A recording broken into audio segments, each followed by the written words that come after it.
My guest is Scott Reames, Nike Historian Emeritus, a close friend. I've known Scott for a long time. I used to do some consulting for Nike, and we've known each other for many years. He's been on Sports Business Radio before. I'd invite you to go back and listen to that lengthy conversation with lots of good information. Scott, how are you? Thanks for joining me on Sports Business Radio. I am great, Brian. Thanks for having me on again. It's good to see you. All right. So the movie Air came out recently, and it stars, Matt Damon, Ben Affleck, Viola Davis, Jason Bateman, amongst others. You're the historian for Nike. Let's start with, did anyone from the movie consult with you or anyone at Nike when making the movie? Not confer with me, nor with my former colleagues in the archives department. I know that for sure. I've spoken with most people that would have potentially been contacted, and they all have said they were not involved. The only person that seems to have had any contact was Howard White, who was contacted by Chris Tucker, who played Howard in the movie. But that seemed to be more to get Howard's mannerisms and voice patterns and less so about getting the actual story, which isn't really incumbent upon an actor to get, so I'm not surprised he wasn't asking about, did this really happen or that really happened? He was more, how do you speak? What's your voice sound like? Et cetera. And he was pretty good about getting that right. Yeah.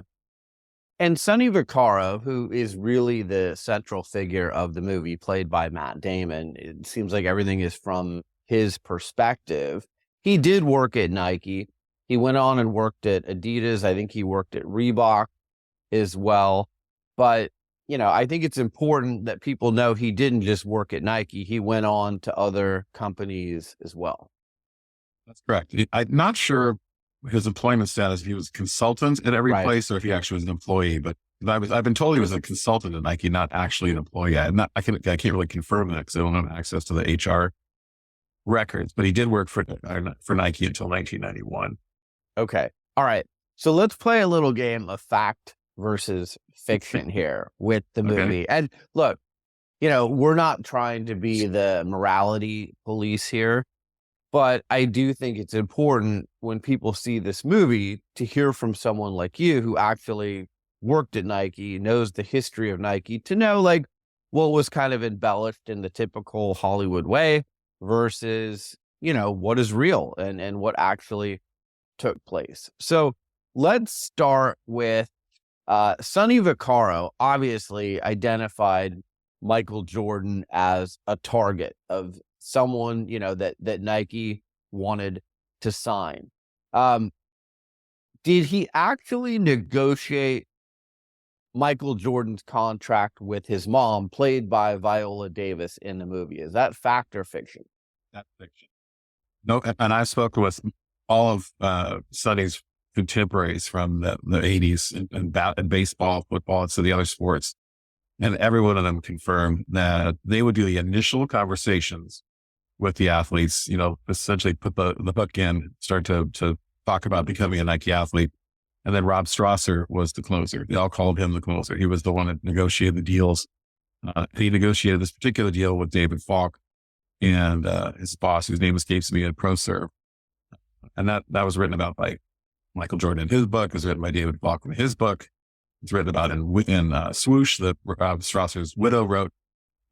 And the interviews that we've done corroborated that as well. So that whole scene with signing the mom and the mom negotiating the contract was, I just sat there in the movie theater with my jaw open like, what? Yeah, I mean, spoiler alert, she's in the kitchen, she answers the phone, and, it's like Matt Damon and Viola Davis negotiating this deal, and Viola Davis pushing back on certain points. So, right. Yeah, and even that, interesting. Even that was interesting as well, I guess is the best word to use, because Matt Damon, Sonny Vaccaro, responds to her demand, a request that Nike pay royalty for all the shoes that Jordan sell, or all the shoes that Air Jordans that are sold. And Sonny Vaccaro in the movie reacts like, well, that's a deal breaker. We don't do that. It's just not done in our industry. We've been doing that at Nike for 9 years. Rob Strasser started doing that with the Pro Club in 1975. So there were NBA athletes getting a royalty for the shoes that they wore going back almost a decade. So again, a little bit of homework. and you would have said, well, we can't put that in there because that didn't happen that way, but he did. But Scott, come on, it doesn't. The movie's not as Hollywood out. If they Right. actually, But you know what? And you know why this does get to me a little bit brilliant is because when the movie did first come out, and people, including even Phil Knight, said to me, "It's not a documentary. It's not a doc. You got to keep it's entertainment. It's not a documentary," which I totally understand. Yet it's storytelling. What has bothered me is it's being reported now and quoted now, and people are essentially rewriting history now as if it were a documentary. And I've seen a couple of articles written about what a hard as nails brass tough negotiator Dolores Jordan was. And it just isn't true. I mean, maybe she's now. I've never met her, but in 1990 or 1984, excuse me, she didn't do that. So it's now you can't really report on this if it happened because it didn't. And so that's where I'm getting hit by both ends of it's not a documentary doors. Yeah. And by the way, David Falk has been on the show. And so you're saying, just for our audience, Rob Strasser represented Nike. David Falk represented Michael Jordan. Those are the two that got this deal done. And another piece of fiction from the movie is David Falk actually is the one who came up with Air Jordan, right? Correct. And Rob Strasser said that in the book. Peter Moore told us that. So that whole thing about Peter Moore having wanting to come up with the same name, but like, well, let's just say you said it. Again, that never happened. Peter actually told us when he first heard of the name Air Jordan, the first thing that came to his mind was the official airline of the country of Jordan. Right. So this was not his brainchild. And he laughed, and he goes, that's why he was Nike's creative director. He wasn't, he wasn't the guy that coined marketing terms. Right. Okay. So the other part of the movie that is really captivating is, Matt Damon gets on a plane. He flies cross country from Oregon to North Carolina, and he just walks up to the Jordan's house and sees Mr. and Mrs. Jordan. You're saying, is that fact or fiction? 100% fiction. And Sonny has even said it on subsequent radio shows. I think it was the Dan Patrick show or the Rich Eisen show. He admitted that never happened. So why was that in the movie? Do you think it just embellishes the story? Well, again, this is just purely me conjecture since I don't know any of the people who were involved in the movie, but my assumption is that it was to give more of a role to an actress of the gravitas of Viola Davis. Yeah. And it's suspenseful. It's kind of underdog. The guy just told, no, don't do this. And he does it anyway, and big risk. And then Viola Davis, the actress playing Dolores Jordan, gives her a meteor role. I mean, I did see the original screenplay that Affleck then later embellished and actually made better, in my opinion.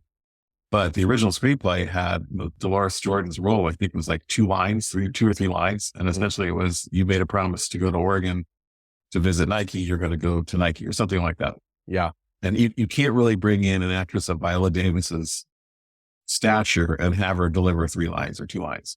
Right. So, especially when I've heard interviews with Ben Affleck and Matt Damon, and they said they spoke with Michael Jordan about this project. And one of his requests was, I want Viola Davis to play my mom. Right. Which is fantastic. Right. But then can you imagine Viola Davis getting the original screenplay sent to her? And she's like, that's all I say. Right. So, and I don't think Affleck even did that. I'm sure he said, we've got to increase her role in the movie. Again, just as my conjecture, I can't confirm that, but that seems logical to me. To create additional scenes was in order to make it more of a role for her. Right. Okay. So we've already established that Sonny Vaccaro strongly advocated that Nike sign Michael Jordan. That is fact. Yes. The part that it seems like is fiction, and you can confirm, is that Nike bet its entire endorsement budget in 1984 on signing Michael Jordan, like they said in the movie. Is that fact or fiction? That's also fiction. We also signed a guy named Charles Barkley in 1984. And there were other lesser athletes. Originally, I had said that we'd signed John Stockton in 84, and I was corrected on that. We signed him later. He signed with another brand and then switched to us. So I was mistaken there, but he definitely signed with Charles Barkley, or we signed Charles Barkley in 1984 as well. So it wasn't quite the all in. And it wasn't a make or break in terms of Nike basketball being potentially cut by the board of directors. And I spoke with Bob Waddell and others who were on the board in 1984, and they basically said, no, that was never on the table. And Phil and I would have told us what to do, and we would never have told him what to do, especially in the early days of the board. So again, that was mostly created, I think, to generate more drama, more do or die. You know, it's more in peril. But if the whole brand's going to, like basketball, going to be cut completely, then the Jordan brand, or the Jordan brand later has got to succeed. You know, so right. Okay, the pitch meeting is also one of the culminating parts of the movie Air. And again, you've got all the main characters in there. You've got, you know, Ben Affleck, Matt Damon, Jason Bateman, Chris Tucker, Viola Davis. I'm not sure who played Michael Jordan. We didn't really hear that actor say anything, and you didn't really see that actor's face. You just saw from behind. But, you know, again, that was a big part of the movie.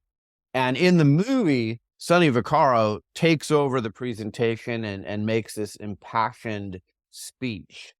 Fact or fiction? Did that really happen? That was fiction. Two people I spoke with who were in the room, one named Mike Castor, he's not even on the radar of the people that did the movie, because he's probably one of the only people in the room who doesn't ever have any, or has never claimed to have been a role in signing Michael Jordan. He was more there just as a footwear guy, and I was also running the presentation from an AD standpoint. I have all said that Rob mainly, and Peter did the entire presentation. In fact, a couple of people I talked to said, yeah, I think Sonny was there. I don't remember that he said anything beyond, you know, the hellos and everything. So again, when that happened, I was rather surprised, because that was a major deviation from everyone, the recollection of everyone else we've spoken with. And again, from the books that were written, that never happened. I got to ask this. We're going to keep playing the game of fact or fiction, but other than potentially someone like you, who would have been the best person for Ben and Matt to consult with when making this movie? Like, who knew everything that went down? Was it Phil? Is it, you know, Rob Strasser's not with us anymore? Like, who would have been the best person at Nike for them to consult with? Well, that's a good question. I mean, I wasn't even there either. I mean, I started in 1992, but as you can imagine, the signing of Michael Jordan from the archives standpoint was a story that we wanted to make sure we nailed. Right. But yeah, Phil Knight wouldn't necessarily. He would have known a lot of it secondhand. His role was actually overplayed in the movie too. He was not involved on a regular basis. He was running a company at a time when it was not, you know, leaking some oil, right? He was having a lot of issues. So babysitting or trying to find or watch over one new athlete to be signed, even if he was going to be potentially a major athlete, was not accurate in the way Phil actually spent 1984. So I don't think he would have known a lot. Peter Moore and Rob, yes, they would have known. Unfortunately, both of whom, you know, Peter passed away roughly, I think, just as the movie was starting to in production. So, you know, even Howard White was not as involved until really the rubber hit the road with them going forward. George Raveling may have known a lot more. George is actually the person that Michael has publicly credited as saying he was the reason why, or George was the reason why Michael signed with Nike. He and Rob Strasser, those are the two that Michael Jordan, and of course Jordan would know. Again, he would know his role. But there's really no, since Strasser's death, I would say if he were alive, Rob would be the one that could most likely potentially talk about pretty much the entire way that unfolded. And Rob Strasser is played by Jason Bateman in the movie, right? Which do you want to get into casting? Because that was a shocker too. I mean, Rob, I never met Rob. He died a year after I started with Nike, but his nickname was Rolling Thunder, and he is at least, I was told, to 300 to 320 pounds, depending on who you talk to, but not fat. Just he was a very large man. I think he was like also 6'4", 6'3". He was imposing, and called Rolling Thunder because he was very bombastic. He didn't mince words. He would have been a walking HR violation today, because he was known for throwing things at meetings and just being very thunderous, let's say. And I love Jason Bateman. I mean, Michael Bluth in Arrested Development is one of my all-time favorite characters.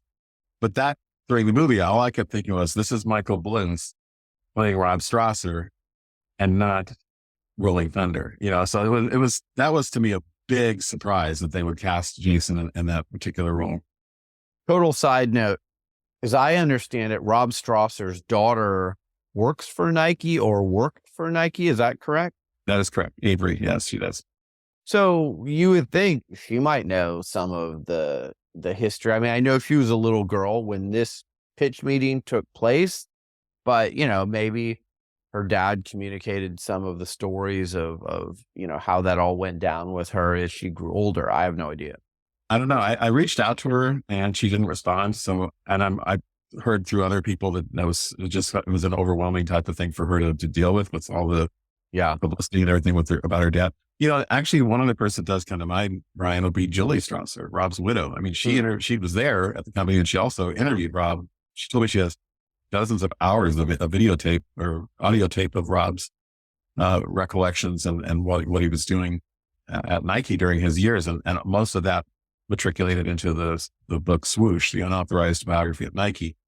And we tried really hard within my old department to not use that, kind of like Wikipedia. We wanted to make our own sourcing. So we did as many of our own interviews as possible. For the Jordan story, we interviewed, everybody that we could, Peter, Howard, Jordan, et cetera. And we obviously couldn't interview Rob. But when we finished doing our story, then I went back and I read the account of how Julie had captured it in her book. And it's remarkably insane. I mean, it's pretty much, I mean, we didn't have the tapes that she did with Rob. And we also didn't have Sonny Vacciero's voice. We requested or sent him a request several times over the years to sit down with us, and he's never responded, which is unfortunate. Nike has all this history that you've gathered. And I know Phil has written his book, Shoe Dog. Do you ever see a day where you take the archives and do an authorized documentary of Nike with all of the assets that you've gathered over the years? By you mean Nike or you mean me? Because Nike. Done that. No, I don't know what Nike's plans were. I certainly advocated when I was there. I mean, I was a historian for 17 years, right? And I advocated for a more direct to the consumer, more public access for our storytelling.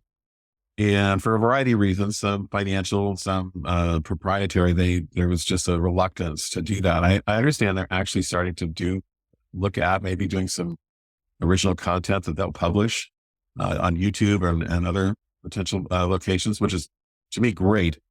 In terms of like an entire Nike history, like basically Swoosh, the authorized biography of Nike, I don't know. I mean, if anything if it would have happened, I would have hoped it would have happened for the 50th anniversary, which was last year. Right. And there was talk, well, even before I retired, there was talk about a book. I went to meetings about books, and it just never got any traction. There's a lot of legal hoops that would have to be jumped through with rights and issues and permissions. And so it may just be one of those things like it's just bigger than anybody wants to tackle. I don't know. But if there were ever to be one, I would certainly be the first in line to help out if I possibly could. Yeah, that would be fantastic. All right. A few more minutes left, and I want to go through a few more fact or fiction things with the movie Air. So in the movie, Matt Damon says to Viola Davis, who plays Dolores Jordan, here's exactly how the meetings with Converse and Adidas are going to go down. And, Nike's last on the list. So, they have the benefit of having the last word, so to say. Did that actually take place where Sonny told Michael Jordan's mom, this is what to look for in those meetings. This is what they're going to promise you. But then when you get to us, like, this is what we're going to deliver. The way it's portrayed, it's more of a, if I am accurate in how they present to you, then will you please give Nike a shot or something along those lines? And it's great movie. It's great movie drama. All I can tell you, I don't know whatever Sonny ever actually said to Dolores, but all I can tell you is that Michael and his family came to Nike first.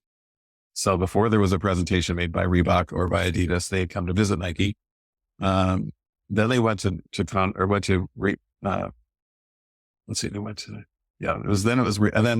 Adidas, according to the book Swoosh, they never went to. The family or David Falk met with the Adidas folks. So that's all I know. I mean, in terms of what I learned and the way the history unfolded, the Nike was the first presentation. There was no quid pro quo of if I predict what the presentations will be, you'll come to us. And when I say Nike, I mean Reebok, I meant Converse, excuse me. And it's interesting to note that in college at North Carolina, Michael Jordan was a big Adidas guy. So if you just went with what he wore in college and, who he had a brand affinity to, in college, it was Adidas, right? North Carolina with Converse, but according to what we were told, as soon as the game was over and off court, everywhere else was not contractually, he was never contractually obligated, but North Carolina was that he would wear Converse during the games, when he wore Adidas afterwards. And it was pretty, I mean, that part is true, that he was 100% planning to sign with Adidas.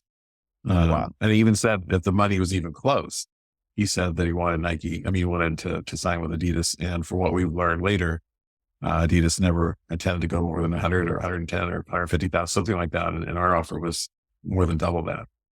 So it's really ironic for those listening.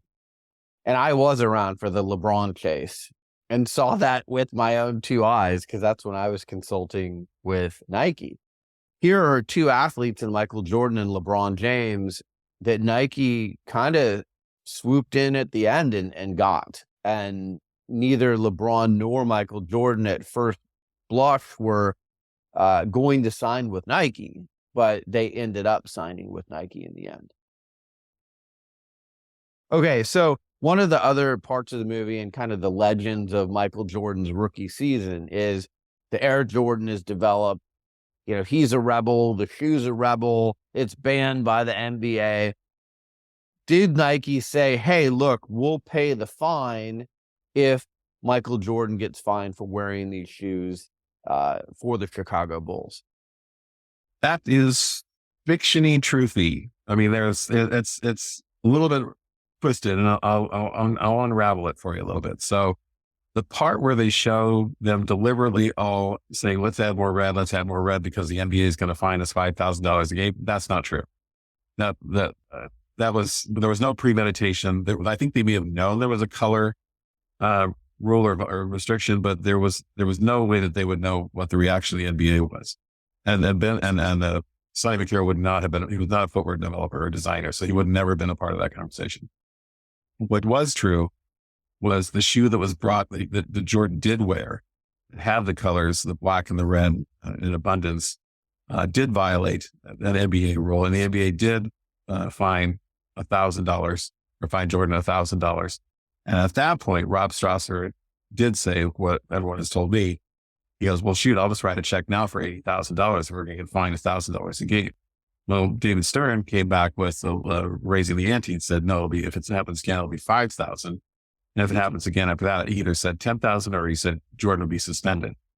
And so basically it was, Stern basically said, I've got you, game over. And so that's when Nike backed off and they created a shoe that was a colorway that was more legal, or whatever the term is for what the NBA agreed or said at the time. But in the meantime, Strasser did take advantage of that publicity and create the NBA banning the shoe ad, and that created a ton of interest in the shoe. And the shoe itself, it's funny, the ad was not the Air Jordan, it was the Air Ship, because the Air Jordan wasn't ready yet. Again, that's what some of the folks who are longtime Nike and footwear people guffawed at that in the movie, that they're going to create a shoe from scratch in a matter of weeks, right? And have it there for the presentation, and that doesn't happen. I don't know. Maybe it could happen today. I have no idea, but back then the shoe was not ready for that meeting or for that presentation. It was more of the concepts and the drawings, and it was not again, I love my Nike colleagues and design, but the first original Jordan wasn't exactly the be all end all, the greatest shoe ever made. It was essentially an amalgam of other shoes put together in order to have a shoe ready that was unique to Jordan, but not from scratch, like this beautiful thing that came from down on high, delivered with the angels kind of thing. And that was part we all laughed at.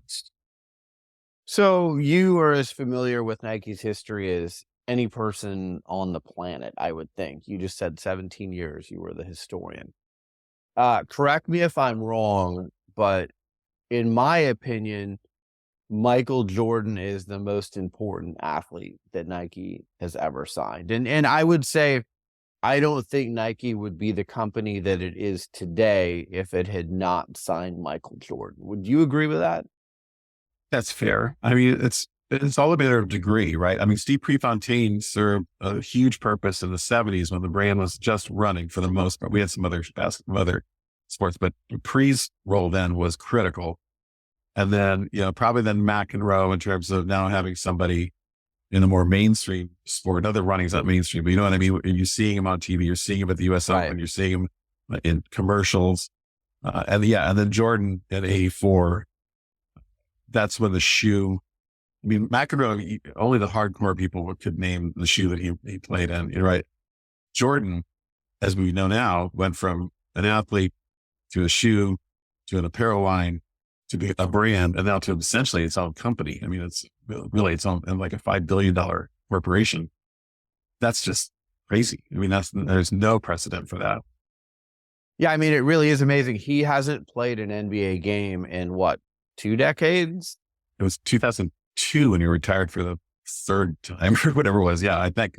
So yeah, it's been 20 years. And still has the best-selling shoe of any athlete on the planet. And like you said, it's not just a shoe, it's a whole line. It's a company. It's apparel, it's shoes. It's seen as the gold standard by most of athlete product. So when you've been gone from the hardwood that long and you still are selling product at this level, it's really astonishing. That's true. And so yeah, right. In terms of overall legacy and just imprint, it's hard to imagine another athlete. Again, you can play it to the end of time. Like, well, what if so-and-so didn't do, what if Phil Knight didn't do this, but yeah, Jordan's ascension and then the Nike explosion. I mean, Nike really got its groove going on in the 90s, right? I mean, we went from 3 billion in annual revenue in 91, I think, and then we were like by 97, 98, we're at 9 billion, right? So we tripled our revenue at the same time that the Bulls were winning. And, there were a lot of other things going on as well, but Michael Johnson, the gold shoe, 96 Olympics. I mean, it was a great decade for Nike. 98 Tiger. What's that? 98 Tiger comes along, right? No, he was 96. Yeah, he was 96. Okay. Yeah. So yeah, we signed Brazil in football. We signed Tiger in golf. The Atlanta Olympics are just a medal fest for Nike. So that all was going on at the same time. And that was, so then Jordan, as I said, was starting to, the Bulls were really clicking, winning their 6 championships. So it was an amazing decade for the company. Well, I'll tell you this, as someone, again, who was inside the walls at Nike for a number of years myself, I hope at some point the authorized documentary of Nike comes out. I know you said there's a lot of red tape and legalities and all of that stuff, but I know just from talking to you and others, you've gathered some incredible artifacts and testimonials and information, and you're in a great position to be able to tell the story of one of the most influential companies of the last 100 years. And, with all the documentaries that are out there, like, this is one that I would really want to see.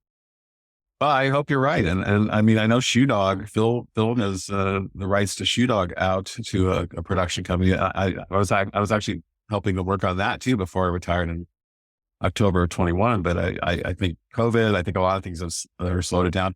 And then Air slipped in and got out. So I don't know. You could look at it 2 ways. One, okay, we've now done a Nike movie. We don't really need to see another one. Or, wow, people really like that movie, Air. What else do we have related to Nike? And Shoe Dog would certainly, I like the idea of Shoe Dog because first off, it's Phil's recollection. So we can certainly fact check it a lot more easily. In fact, I already did when I was working with him on the book. But it would also be focused more on the 60s and the 70s because the book ends when the company goes public in December of 1980. So you'd be able to do essentially an Air treatment of the early days, but do it with the 60s and the 70s, which I think could be fascinating. Because that, to be fair, so I don't tell people not to see Air. I think it's actually an interesting movie and it's enjoyable. And one of the reasons why that's the case is they nail, and I've heard this from a number of people since I didn't work for Nike in 1984, but they told me that they nailed the atmosphere, the feeling, the overall maybe not the actual look. I mean, the business, the offices didn't look exactly the same, but they were pretty spot on in terms of capturing the vibe, if you will. And again, I heard that from Phil. I heard that from a lot of people. So that was cool.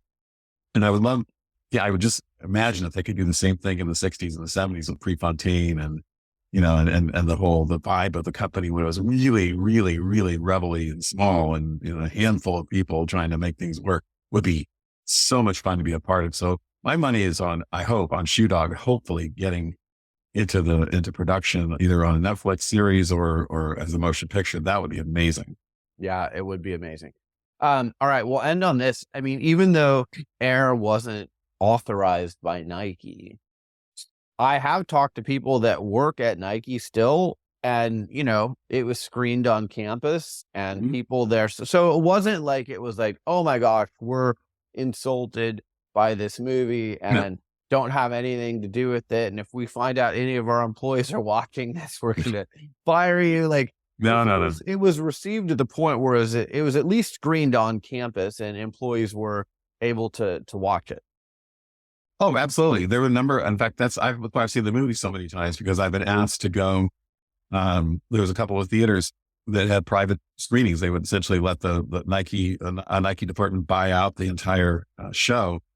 And then we would go watch it. And then afterwards we'd have a Q&A and talk about it. So again, it's not, no, I don't think the people who have the biggest issues with it in my history and my talking with folks are the people who knew Rob and Peter, either very personally or knew, they're angry or they're upset because they feel like their Peter and Rob's roles have been diminished or outright, you know, purloined and given to Sonny, and it bothers them. And that I can understand. I mean, what Rob did to sign Jordan and get that contract was game changing, like we just talked about.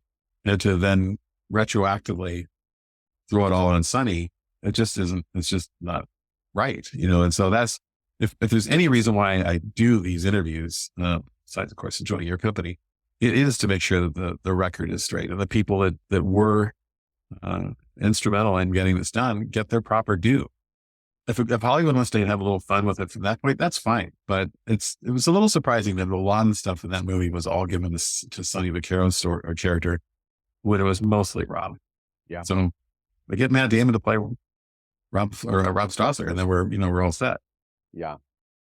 Scott Reames, Nike Historian Emeritus and friend of the show and friend of mine. Thank you so much for joining us and setting the record straight on all of this. And it's just great to get your perspective. Well, thank you. I do enjoy talking about it, but yeah, it's been it's been a big part of my life for the past 2 months. So, you know, I'm glad to move on to other things. Yeah. You're listening to Sports Business Radio. We'll be right back.